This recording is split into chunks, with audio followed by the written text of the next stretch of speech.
discuss naman natin tong topic na to, no?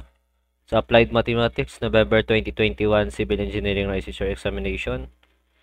So, the area of the sector AOB with point O as its center is equal to 96 pi having a radius of 24 meters.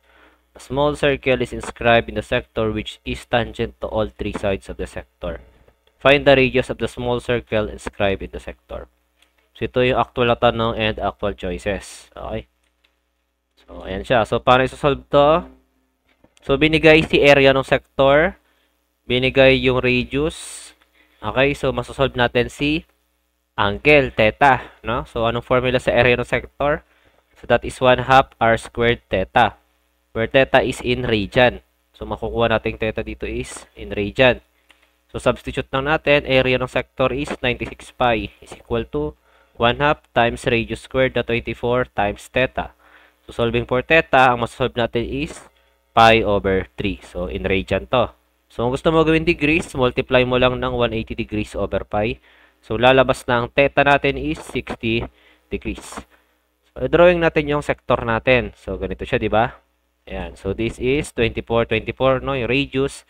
And, meron tayong central angle na 60 degrees. So, sabi dito, may small circle daw tayo na in-inscribe doon sa sector. Okay? Naka-inscribe dyan. Then, ano kayang pwedeng gawin natin? Pinapahanap si radius. So, syempre, may center yan. Ito yung radius na kailangan natin. So, paano masolve? Kapag naka-encounter kayo ng ganitong problem, pinakamadaling gawin is maghanap tayo ng right triangles.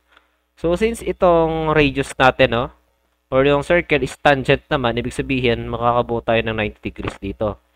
So, pag in-extend natin to, di ba, nakabuo tayo ng right triangle, no? So, ayan, may right triangle tayo. Then, since 60 degrees yon, mababisect nyo yung angle dyan, magiging 30 degrees na lang yan. Okay? So, ayan, right triangle siya, no? Kasi tangent. So, ano kayang kulang natin? Kailangan pa natin ng isang side kasi may angle na tayo, then kailangan natin ng dalawang side. So, ito radius, then itong adjacent or hypotenuse. So, ano kayang magandang mahanap?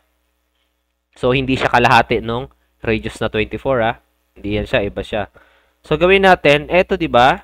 This is also radius. Radius din yan. So, since eto, from center nung sector hanggang dito sa circumference niya, no? That is radius na 24. So, makukuha natin hypotenuse, that is 24 minus r. Di ba? Yan, 24, bawas mo tong radius ng small circle. So, 24 minus r to. So, nakabuo na tayo ng right triangle. So, may opposite, may adjacent. So, using sine ratio, sine 30 is equal to r over 24 minus r. Opposite over hypotenuse. So, shift solve lang natin si r.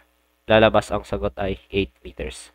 So, correct answer is letter A. Okay?